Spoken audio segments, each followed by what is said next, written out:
a menu, and the guy behind you pays for it. Oh, man. Well, I can see nothing. And we're live in 1 minute. We're live in 1 minute? No, we're live in 1 minute on radio. Gotcha. And I'm talking directly in the microphone. Hey, Facebook folks, we figured out what was wrong with my mic. Well, actually, it was me. Nothing wrong with Mike here. He's stellar. But I was turning my head when I would talk to Jose and moving away from the mic, and a lot of you folks were saying you couldn't hear me or was cutting out, and I think we found the problem. I talked directly into this thing.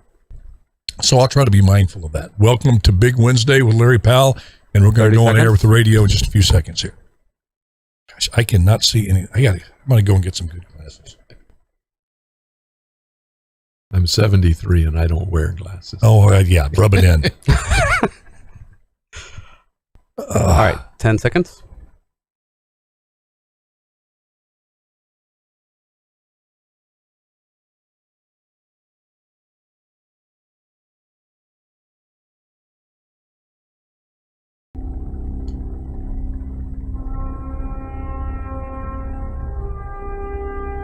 From NFL quarterback to Hollywood to the mayor's office, and now behind the mic at KXEX, this is the Alan Autry Show. No retreat. And so, my fellow Americans, ask not what your country can do for you, ask what you can do for your country. Mr. Gorbachev, tear down this wall. What the hell's going on out here? Everybody grabbing out there. Nobody. That the only thing we have to fear is fear itself. Today, I consider myself the luckiest man on the face of the earth. I'm not fearing any man. Mine eyes have seen the glory of the coming of the Lord. So, 5 seconds left in the game. You believe in miracles? Yes! Unbelievable. Free at last! Free at last! Thank God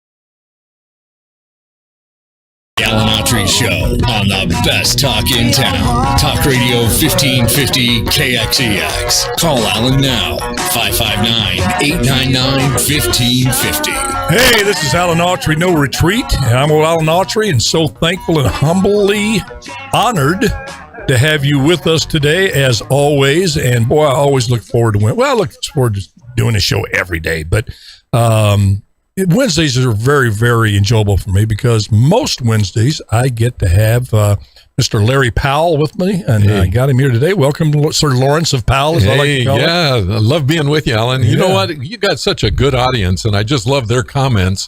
It adds a lot to the show, and it gives us some perspectives that we need to see. So and we're talking in particular about the Facebook folks who tune in, and I wish the Facebook folks could hear the Beatles Revolution. And I've been promising to do this, and I'm going to do it. I'm going to bring the words to that song, put them up on the screen, and we'll just talk through them to the radio audience, because it is actually probably the strongest anthem for freedom and liberty that you can find.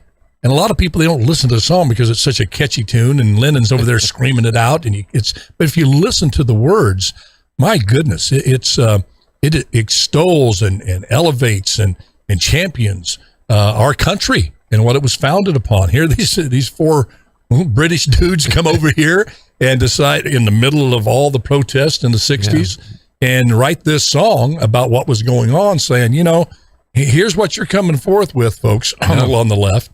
But let me tell you what we think. And it's really an amazing song. So I guess on Facebook, because you can't play it on Facebook because of copyright things.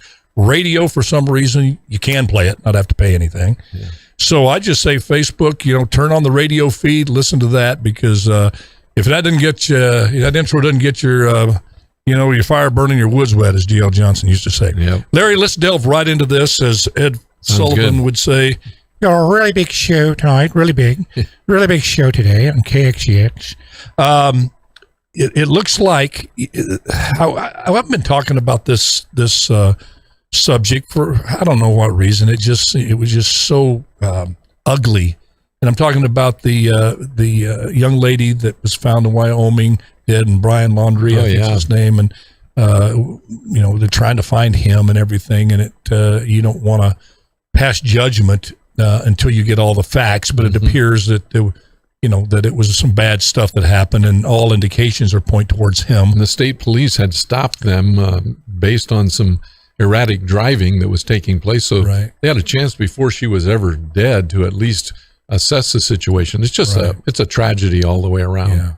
Yeah, I don't normally like to talk about these things. CNN's been covering it, Fox News, it's everywhere. So people, but anyway, there was a major development today that happened in it. They found her body, and through forensic examination, they come to determination that she was strangled. Yeah. She was murdered, and I guess they found some belongings to Brian Laundrie, the guy. I think that's his first name, in Florida. And just before I came on the show here, it was on the news that the coroner has been called out to that spot. So we'll see. Maybe this tragic story will come full circle and have an ending to it. We can just and for some reason, certain stories just catch the imagination of people because they are so tragic. A couple who are fiancés planning to get married, and then it ends up with just a terrible, terrible ending. Yeah, bad stuff. Sad all the way around, and you feel so bad for the families.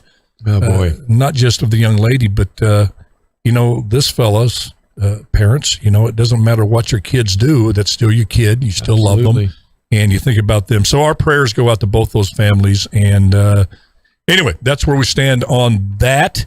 Man, Larry, you know what we ought to do? We ought to become truck drivers. I've always wanted to do that, man. Yeah, we could go on strike. Well, you'd have a job opening job opening. Used to be those, you couldn't find a job driving truck, right? I mean, those were tough jobs to get. Yes. And now with this, things going on with the COVID deal, the truck drivers are walking away from the job in droves.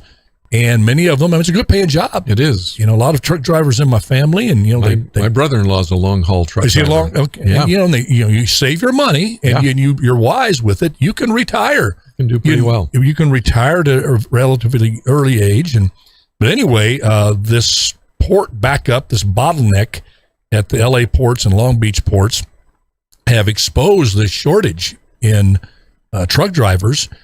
Even when they decide they can unload it, there's not going to be enough truck drivers to get it to the stores and such in time. So people are saying, hey, Christmas time, you're expecting some, order things online, forget about it. It's not going to be here by Christmas. Well, I'm already anticipating my grandkids doing a drawing for me, and that's going to be pretty neat.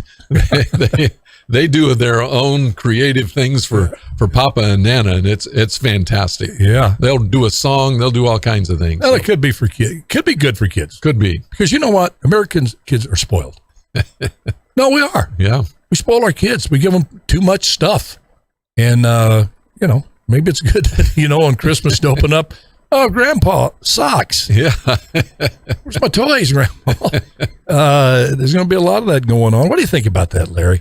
They're calling him Bottleneck Joe. Yeah. He's saying, hey, Jen Psaki came at a press conference and said, look, this is a private sector issue. His policies have nothing to do with it. What's your take on this? Well, it's really interesting that we spend a lot of time thinking that we can be a good leader until we have the job to lead. And I think that's what happened to Joe Biden. He didn't realize you actually have to lead once you're in. And whether it's private sector or public sector, the policies that he creates and that he supports lead to bottlenecks or not having bottlenecks. I mean, there are a lot of things he can do to make this situation a lot better for a lot of folks in America. Doesn't this situation, though, Larry, in all honesty, take the partisanship out of it, where you lean one way or the other right now towards Joe Biden or where you lean towards Donald Trump? Right. Wasn't this type of situation in terms of our goods bottlenecking everywhere, not being able to get food to the markets, products to stores, medicines delivered. Doesn't it really go back all the way back to Richard Nixon when he opened up China? Mm-hmm.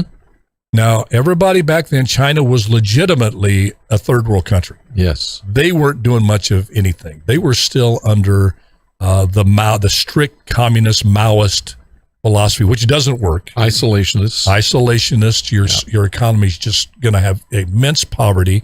You don't have the economic engines of the free markets to allow you to come out of those conditions. But then, as time went on, they did something very unique that had never been tried before. I call it Capianism, where they introduced, as time went on, certain elements of the free market system. They gave different sectors of the economy, the automobile industry, the high-tech industry, the entertainment industry, to these basically oligarch companies. Right. And they were able to compete on the world market. Now, the government still, push come to shove, could tell them what they do. Right. But the basic government took a step away and said, go play the game. Go play America's game. And they went from isolationist to globalist. To globalist in a hurry. And they had something that the other free markets didn't have. And that was a slave worker force. Right. That they could make work. They could make that tennis shoe. Some people call it the Walmart thing. You know, you try to outdo Walmart. Well, they'll slash their prices until they put you out of business. Right. So with that slave labor, they didn't have unions. They still don't in China. And this, in fact, they got to this day, 1 million Uyghurs working in slave camps to make the sneakers that LeBron wears, to create the antibiotics that we ship in here. So as time went on, didn't Ross Perot have something? Remember when he was running against Bill Clinton and they were putting NAFTA into place? Mm-hmm. And where Clinton said all of these manufacturing jobs, they're going and they won't be back. And we just got to understand that's good for America. And Ross Perot said, you know, what you're going to hear is that big sucking sound of all these jobs going out to South America. That's that big sucking sound, and unemployment's going to hurt America's economy, and we're never going to recover from it. We let it happen. Wasn't he true? Wasn't he right? He was right. Yeah, absolutely. Because it went to South America, but it continued these companies moving overseas where they're not taxed, where they can get their products for less. Sure. And China was the big kahuna. Well, and China understood that and made that labor available. And, you know, Americans look for ways to make profits, just like any other company. And if you've got shareholders, you're looking for ways to make profit. But it's nice to see some of the social issues come in that, you know, I'm not going to buy it from certain situations when some slave labor is being used and some things like that. But you're never going to defeat China at this point, because once you've got that engine rolling as big as they are, it's really tough to Larry, beat them. Don't we have to disconnect economically from China to the greatest degree we possibly can? Because I never knew that 92% of our antibiotics come from China. Right. Wait a minute. How did we get in that situation? Well, just like Afghanistan, you have to have a plan before you disconnect.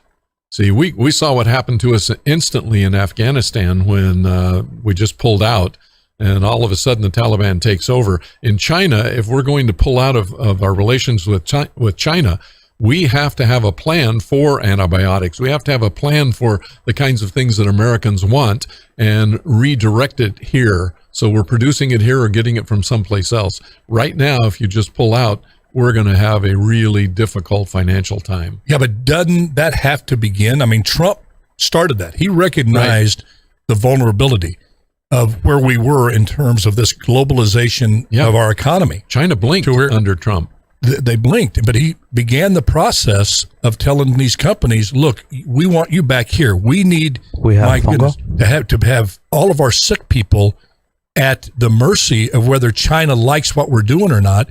They decide they're going to take over Taiwan, and they tell America, hey, look, if you do anything, we're going to cut off your antibiotics and your people are going to die. Yeah. You can't go on that way. I mean, there's thousands and thousands of new trucks sitting and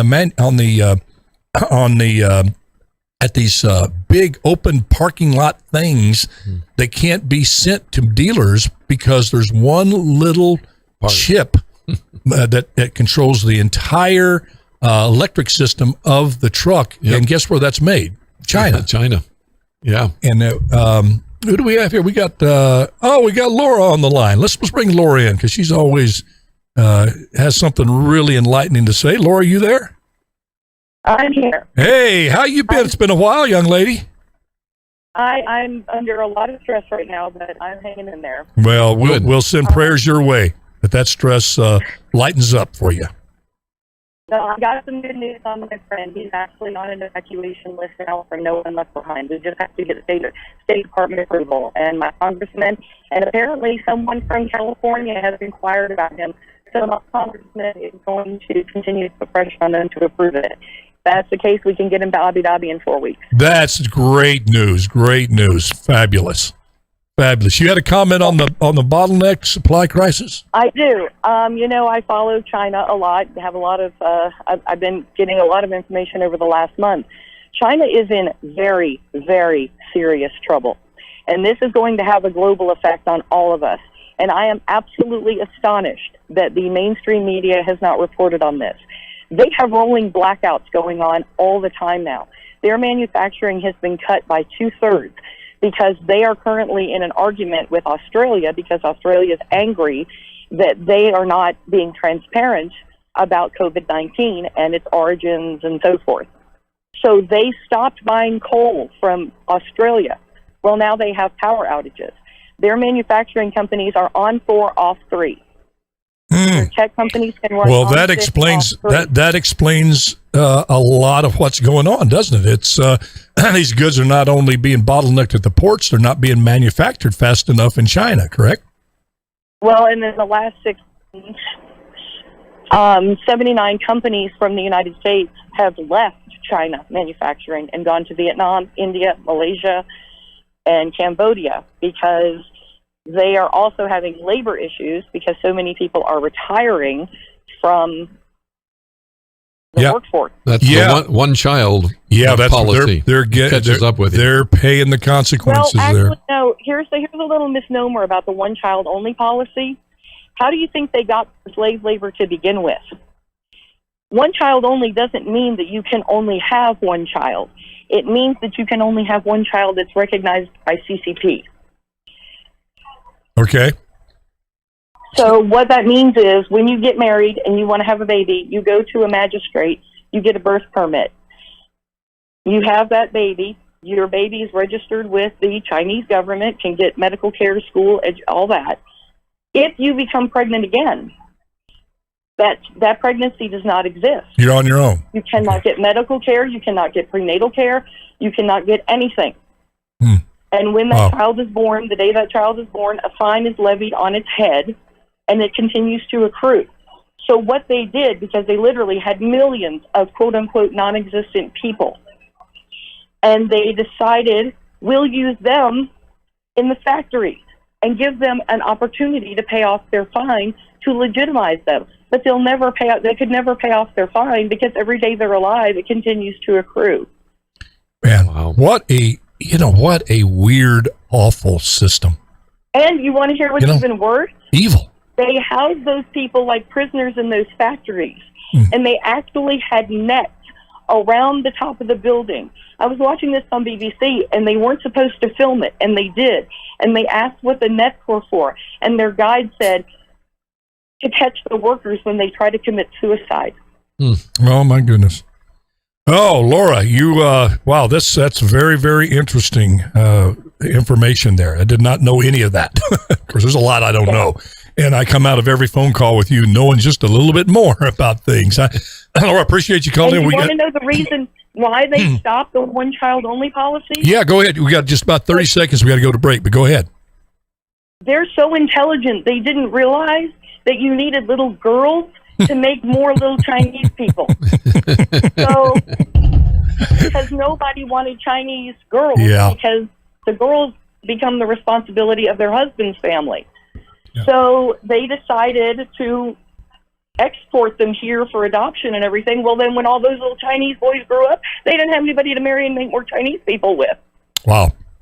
Very, very interesting. You know, sometimes when you see things and you think it's so complicated, really, when you get down to it, it's really pretty simple. It is. Why their workforce, they don't have the workforce they used to because they don't have the people. And why don't they have the people? Because they went with an initiative to decrease their population. Okay, Laura, I appreciate you so much. We got to take a break right now. We come right back. We're going to talk about, who knows what we're going to talk about. I know one thing we're going to talk about, the rising crime rate here in Fresno and how just it boggles the mind how the leaders here seem to just turn a blind eye to what's happening here. We're at 30-year highs in violent crime in this city, and the city leaders seem to just be totally oblivious, and we're going to talk about that when we come right back.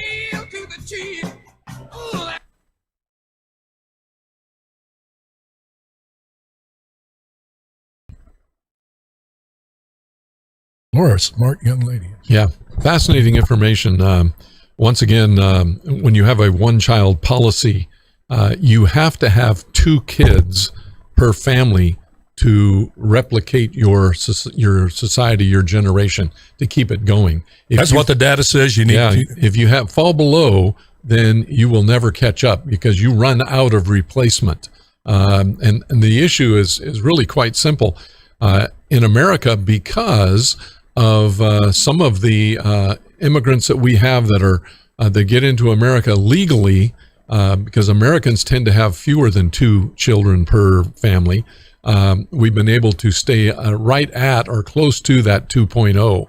But boy, when you drop below that 2.0, you cannot replicate your society. You're going to eventually go out of business.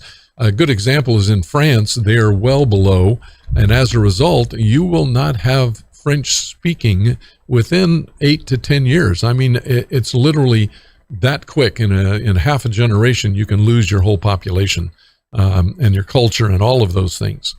So crazy stuff. Do you think the fact that we've transitioned from a primarily agrarian society to a city-dwelling society has a lot to do with that? Because in the farm, sure, you needed to have a lot of kids to work the farm. But you get to the city, financial stability, absolutely. And in the city, they're going to take up space. Yeah. Plus, everybody is encouraged to go to work now. It doesn't matter, gender or anything else. So, if you've ever got people wanting to work, who's going to take care of the kids? So. Well, I hope what Laura just said is true in terms of businesses deciding to go to 70 to go to places like Vietnam. They've got a communist regime there, but they're much more open than China. Yeah. In terms of letting people in. I mean, China, it is oppressive. It is. They're instituting things there that are just, there's no other term to put on it but evil. Well, once you've tasted success, and especially, a chance at competitive success financially, it's really tough to take it back from them. Oh my gosh, power! People don't give up. People don't give up power very easily. No, and in their system, which is a godless system, they don't believe in God, and God is worship is illegal there. They try to be God. Mm-hmm. Mm-hmm. They think they are gods. I mean, Xi Jinping will flat out openly say, yes, we want to take over basically the world with our system, our goal, and they play the long game. They do. 100 years. They think in 100 years like we think about tomorrow. 30 seconds. And you got to be very cautious when you deal with people like that. Absolutely. And in a system like that. Yeah. Okay. All right, Facebook folks, we're coming back on radio in just a second here. Hey, just another comment. Have you seen in China how they have facial recognition for mostly everything? Yeah. And coming from the government, that's crazy. That is absolutely. They want absolute, complete control. 5 complete seconds. With the big C.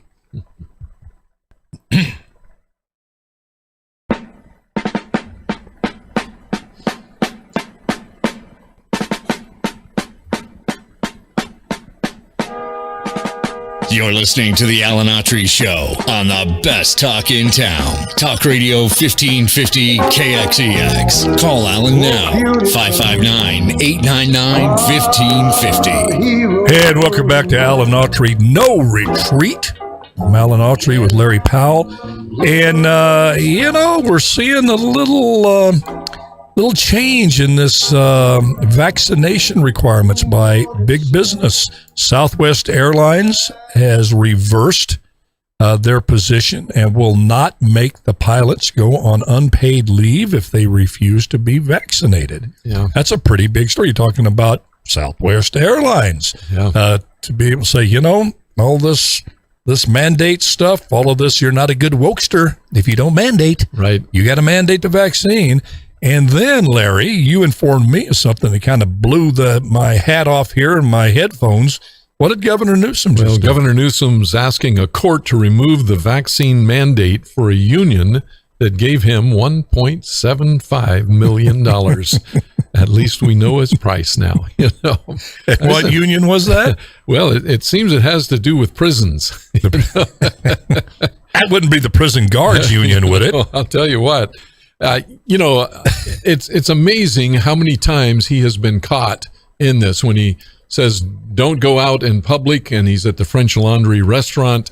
Everybody needs to get vaccinated, and then at the same time he goes to court to try to get a group out of being vaccinated. Get a policy, be consistent with it. People prefer that kind of even in your face kind of approach, but it's consistent for everybody. Unfortunately, his is not consistent at all. Yeah, there's just so much transactional politics, as they call it. Right. You give me this, I'll give you that. Not what's good for the greater good of your city, your state, or your country. And that's sad, and that's dug the hole that we're in. We've had that type of political leadership for so many years and dug so many holes, from education here in California to the economy to every sector of our life.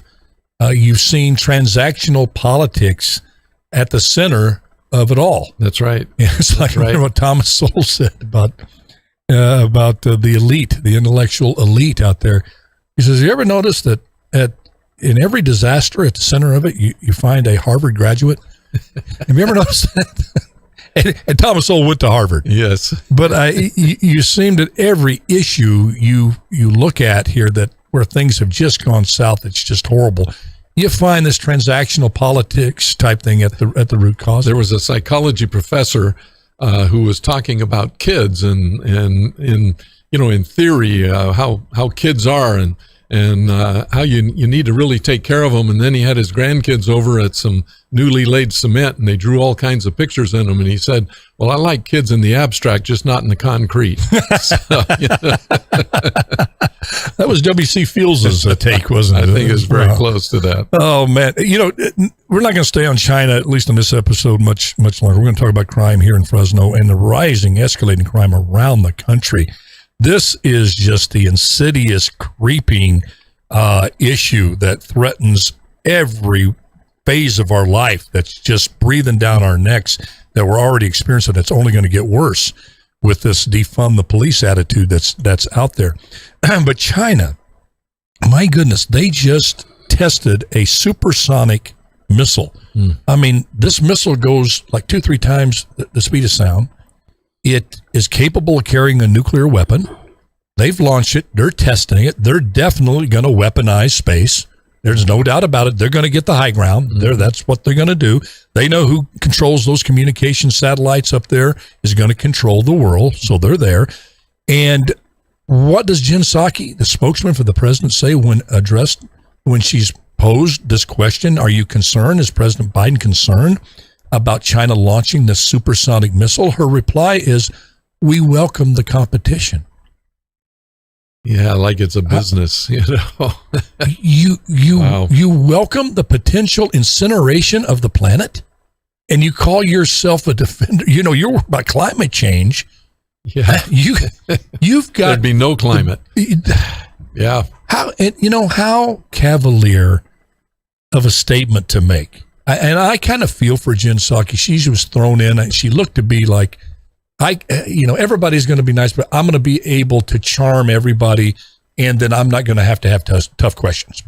Well, the left's not going to ask me tough questions, and I'm going to charm the Fox News reporters, and I'm going to be so nice that I'm not going to have to deal with this. The left is asking some tough questions because you don't have Trump to beat up anymore in the White House, so they start asking questions that probably needed to be asked anyway, But you have a president, and you would think as a spokesperson, you have to start answering questions in a way that you would allow that interaction in a press conference help build back some approval of this president who has now his approval rating sunk to 36%. And he's becoming, the perception of him as being really testy as well. If he doesn't get a question that's a softball, he pushes back and he gets, come on, man, are you, you smoke, you do cocaine? You ask him a tough question. So you would think that a spokesman would try to be more grown up, and address that question. I mean, there's 1,000 different ways she can answer that except being petulant. Goes back to what Reagan said at the start of your show. You have that Mr. Gorbachev tear down that wall. Right. You have to take positions that are in America's best interest. I mean, it would be easy to say, look, we're very concerned about any country who sends a supersonic missile up there with the designs of carrying a nuclear weapon. And as we work through this to see if this indeed happened, we will take it very seriously and we will let China know that. Why wouldn't you say something like that instead of saying we welcome the competition like the president is owner of a football team? Yeah, it just doesn't make any sense, Alan. Plus, follow the dollars that go into another Biden's pocket, Hunter. Larry, that's a dot.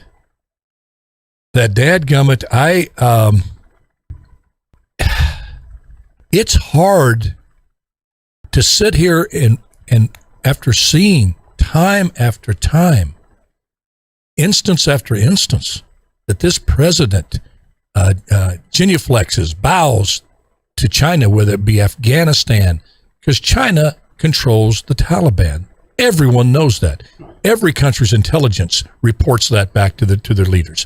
Taliban is a puppet of China.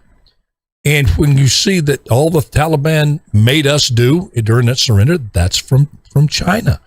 When you see this type of thing, 64 planes, fighter warplanes, flying into Taiwan airspace, the president says nothing.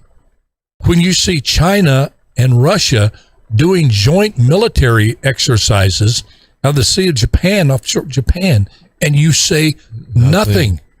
And then you have this latest where you not only you say something, but you're saying, way to go, China. Right. There's got to be, all right, I'm going to say it right now. They've got something on him. Might be. Now, I know a lot of people are hitting their foreheads going, well, Captain Obvious, masquerading as Alan Autry. You finally got, well, I don't want to believe these sort of, that is so Hollywood storyline, unbelievable James Bondish stuff that a foreign country actually control the president of the United States and everything he says or everything he does.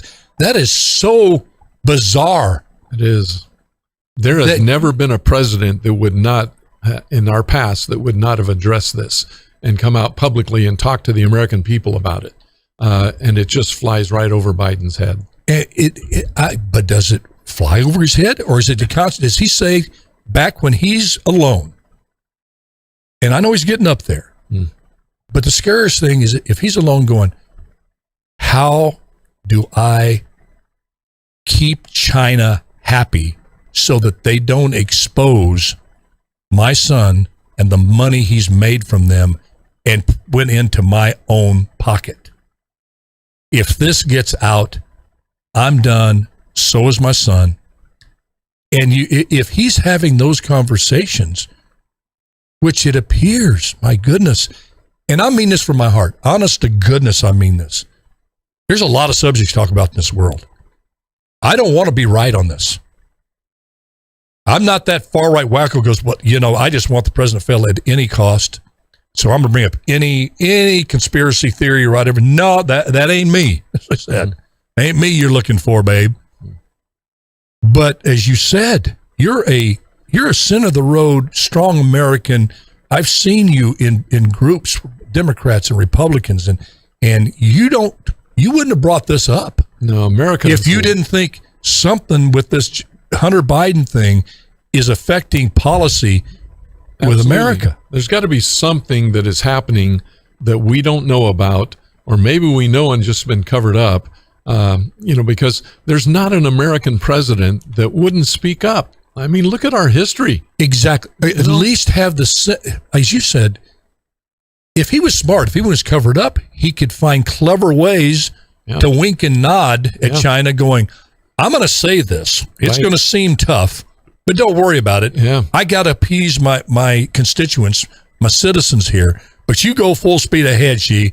Go do your thing, but I'm going to say I'm against it. You'd even think it just wouldn't be so blatant. Yeah. The question really is real simple. If another country did the same thing, what would we say? If North Korea did this with the missile, we're going to speak up. So it begs the question is, okay, he's compromised. I'm going to be, kind of kind with it. Mm-hmm. He's been compromised by China, and we're seeing day to day, even by Russia, with him pulling Trump's sanctions off of their pipeline to Germany while stopping ours. That he doesn't really have clever, smart people around him that are capable of saying, we need to spin this a different way. Mm-hmm. So I'm saying they're not smart enough to cover up their deviousness. So they're not only devious, they're not smart. And man, that's a dangerous combination. Boy, that's a dangerous combination. Yes. Larry, I'm worried. Yeah. No, I'm really, really worried. Because I do believe China, I've said on this show, if they're going to make a move on Taiwan, if you were them, put yourself in their shoes and their ideology, wouldn't you say to yourself, we've got a window here. Mm-hmm. We know America is not going to do jack.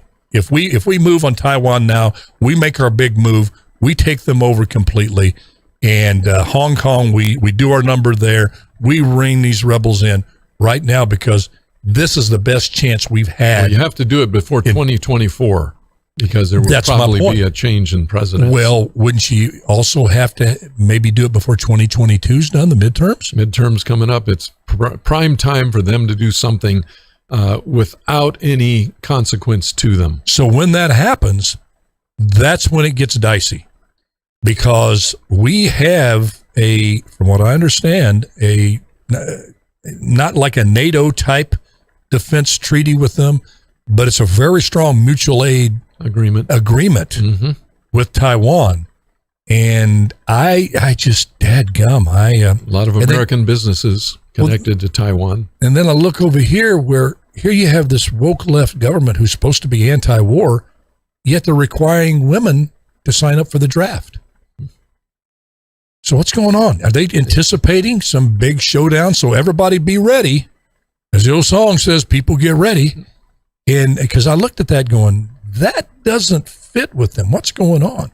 That's something that you would have a more conservative, at least in my mind, I have a mandate that everyone, including women, sign up for the draft. I know it's an old saying, but if you don't stand for something, you fall for everything. And that's kind of the position we're in right now. I do have a little more hope, and it's partly... Please, I need it right now. Give me some. It's partly because of my faith in the Lord, that the Bible says that he allows certain people to be in leads in countries, but he requires us as believers to pray that he intervenes, that God intervenes. And I think it's really incumbent upon those of us who know and love the Lord that we sincerely seek his hand in this to protect America, to protect our families, to give us that sense of hope again. And I'll tell you what, we talked yesterday, on the show about churches. We've got to have strong churches. We have to have folks going back to church. We have to have a strong faith. Faith creates strong families. Strong families create strong communities. And when you start losing faith and losing hope, you lose family, you lose community, ultimately you lose your nation. Well, Larry, I hope you're right that we can pull ourselves out of this thing and stand up against this crazy woke onslaught that seeks to destroy our basic principles that this country was founded upon: God, family, and country. I also read in the Bible about what God allows countries to do when they depart from Him. Absolutely. And it ain't pretty. No, it's not. It's not a when He removes the hand from that Hand of country. protection. Yep. You know, Joe Louis said about World War II, we're going to win because God's on our side. That was all around the country. He just galvanized the country, and people were saying, well, you know, and we knew, you know, that was evil over there in Germany, and it was clear cut. I don't know if this country now en masse knows where what evil looks like anymore. When bad is good, good is bad. Defund police. When you know, there's no husband, no wife, no mother, no father, no sister, no brother. You try to destroy the family up there. Would you even know evil if it was at your doorstep? We see it, China, but we don't confront it. We partner with it. Yeah, let me tell you something. Partner with evil. It is something really interesting. Death has lost its permanence. And so you kind of become immune to death. For example, on television, I see an actor. They get blown up, but I'll see him next week in another show. So we've lost our sense of the permanence of death. And as a result, you start becoming somewhat jaded that it's not going to happen because they'll be recreated in another show. Somehow we always win. We always come out of it. And that's not the case. But it goes back to something that I've talked about and you and I have on your show. President is an important position. Senator is an important position. So are, you know, our Congress people. However, your school boards, your local people, those are the ones that impact me right now. And if I can change the school boards, if I can change our local representatives, the ones that I interface with almost on a daily basis, I have a chance then to change the statewide and the federal. Amen to that. Amen to that. You know, we were going to take a break, but we're not. We're going to stay here. Right now, I'm getting a thumbs up from Jose, and I turned to look at him and kept my lips close to this microphone. I'm learning. You sounded good, Alan. I told you before the break we were going to talk about the escalating crime here and what is being done about it, or in this case, not being done about it. And it hurts me to bring it up, but you know what? I got behind this mic and I promised you one thing. I was going to tell you the truth, how I felt.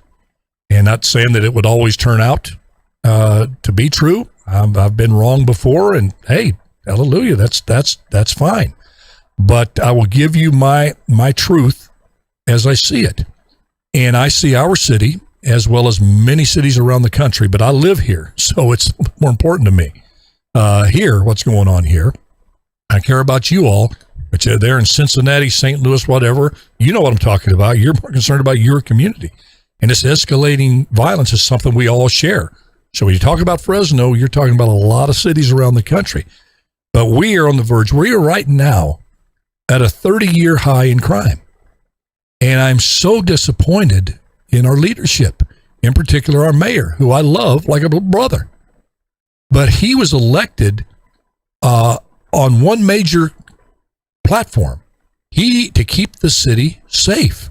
That's what he did, was a big part of doing for the 18 years he was police chief. And now it just appears that in this time of crisis on so many fronts, but in particular on public safety, we haven't seen one press conference with the police chief and the mayor saying, we get you, community. We understand you're scared. You have a right to be. We see the statistics. You've seen the statistics. We know that murder's at a 30-year high and going up. Violent crime overall at record highs, and with no indications it's going to reverse itself. Gang activity through the roof, like it was in the early 90s. And our mayor's out making a TikTok video. There's certain things you just don't do when you're in this type of crisis. And I understand he's a compassionate fella. He's a loving guy. But there's a time to be tender and a time to be tough. And all I'm asking is for him and the police chief, if you don't know right now that it's time to get tough, you need to do a real long introspective of oneself. And I get it. To say you're tough on crime right now doesn't seem to be popular, but you're wrong. It is popular with 80, 90% of the people. You're acquiescing and bowing down to a small minority that says defund the police, that you cops are the bad guys, that if you're a mayor and you say you're going to be tough on crime, that you're going to be voted out of office, or you're not sensitive enough to other people's, the plight of the criminal. What's the root cause of crime? We all search for that. But the most pressing need is the crime that's devastating cities right now. They have to be stopped. And here's a case in point. Here's an article from August 3rd here, Channel 30. It's on the web. You can go see it. And hopefully there it is right now. And this talks about, it says, deadly weekend violence has Fresno police ready to change tactics. This is August 3rd. And I'm not going to read the whole article, but it says, a violent weekend in Fresno has police preparing a new approach in some neighborhoods where shootings have become all too common.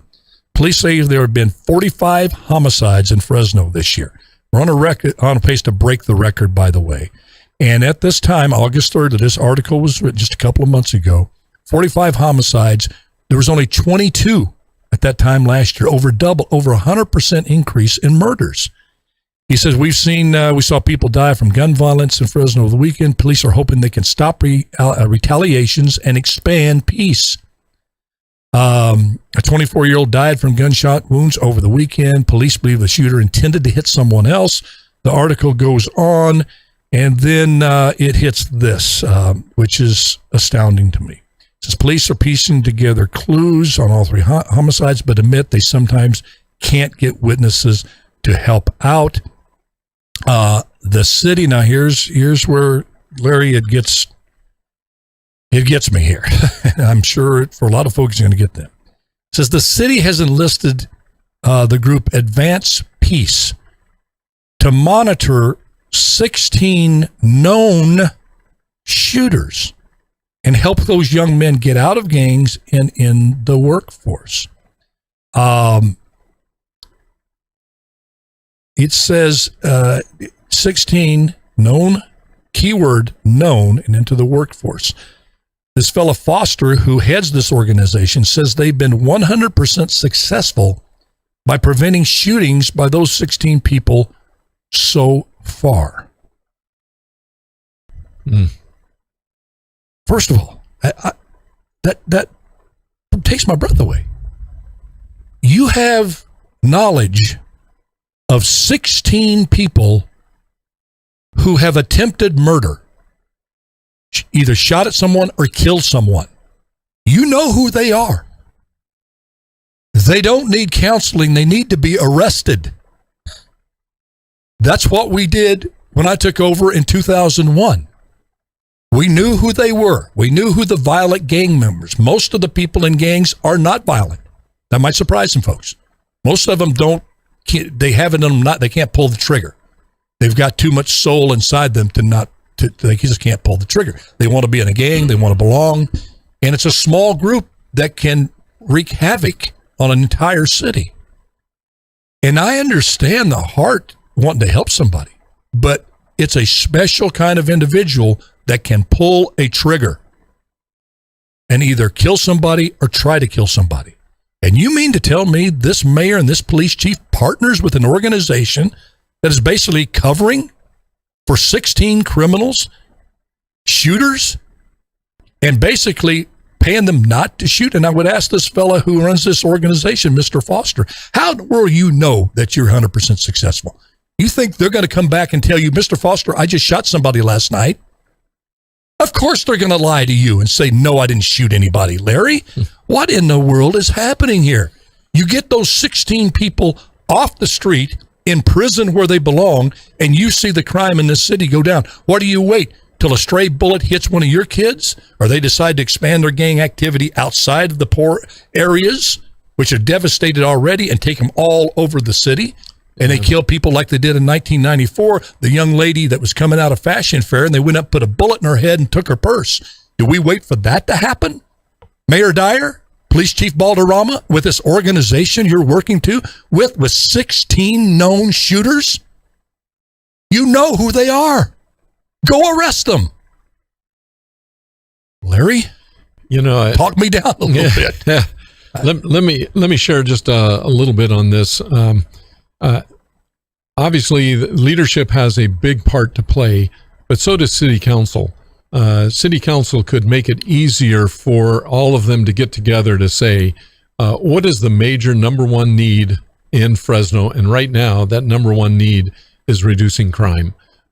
It's escalating to the point that nobody is going to feel safe. Your businesses can't continue to operate. So you have to find some way to begin to take action, especially when you have a state that releases criminals on a regular basis, has put more criminals on the street. There's no penalty in the courts for someone who commits a crime. You're released so quickly anymore. Locally, we can do something, and we need to do something. Well, it starts with, yes, I understand that sentencing laws have been reduced. You have early parolees, the prison system letting these folks out. But if we don't stop it now, we've already let it go too far. This cancer is going to grow and grow. This does not end well, folks. The soft on criminals is when you lose your nerve as law enforcement, as a mayor and a police chief, when you lose your nerve, you lose your spine, and you let criminals become emboldened, that is a bad combo for any community. We know what the equation ends with. It ends with a city completely traumatized by violence. That's the way we were in 1994, and we're just a few steps away. So I would urge Mayor Dyer, go do another TikTok video and let it be you up there saying that you've arrested these 16 known shooters. You go up and do what you did when you were police chief. You have the back of your police chief, and you go come down on these violent criminals, because you know deep inside that's the only thing that's going to stop them. We've had too many discussions on it, publicly and privately. Paco Balderrama, you know I'm talking the truth. You know what you have to do. It's not going to fix itself. It's only going to grow. Your problem's only going to get worse. You're going to have blood on your hands because you could stop it now. I guarantee you, and you know this to be true. Those shooters are going to shoot again, and they're going to kill again. And you had a chance to put them behind bars where they belong. Okay? Simple choice.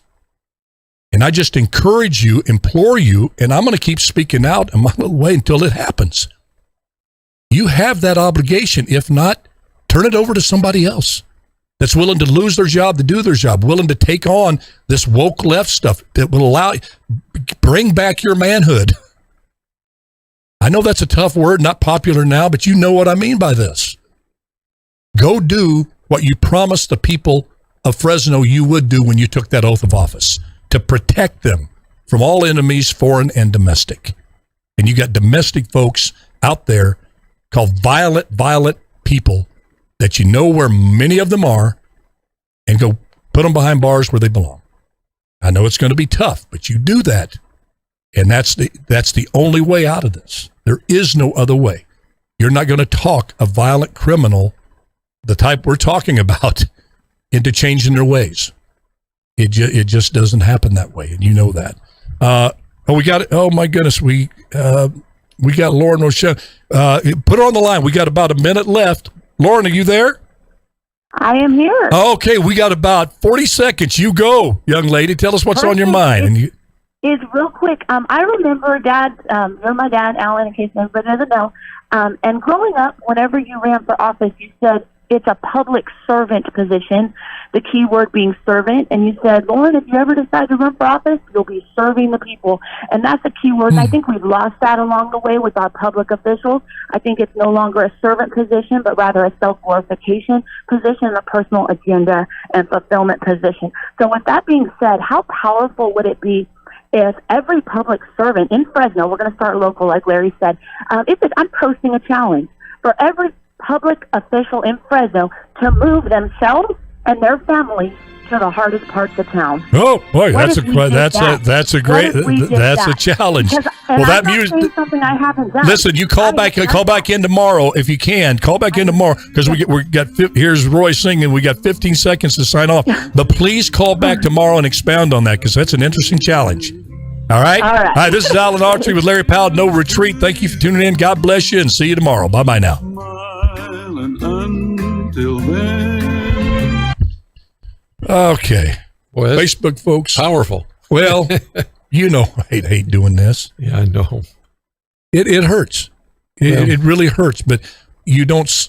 I don't see any semblance of even the beginnings of what has to be done. I don't even see a start. I just see complete capitulation, acquiescence, fear. And I know that I've never been a mayor in this position. I've never been, obviously, a police chief. I understand these are unprecedented times.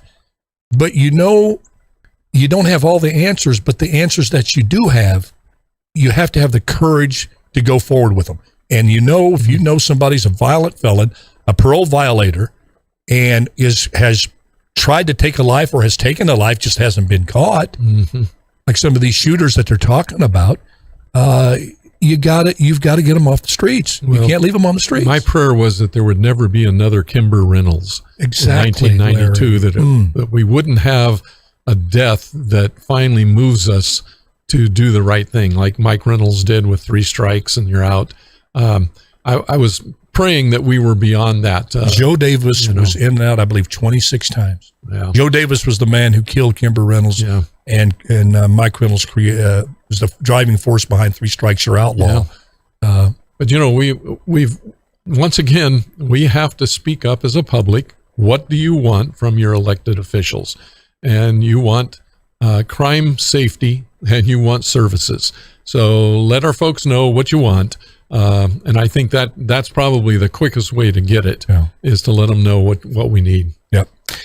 Good All talking right, to you, folks. Facebook folks. Yes, Facebook. Thank you for tuning in. God bless you. And good Lord willing, I'll see you tomorrow.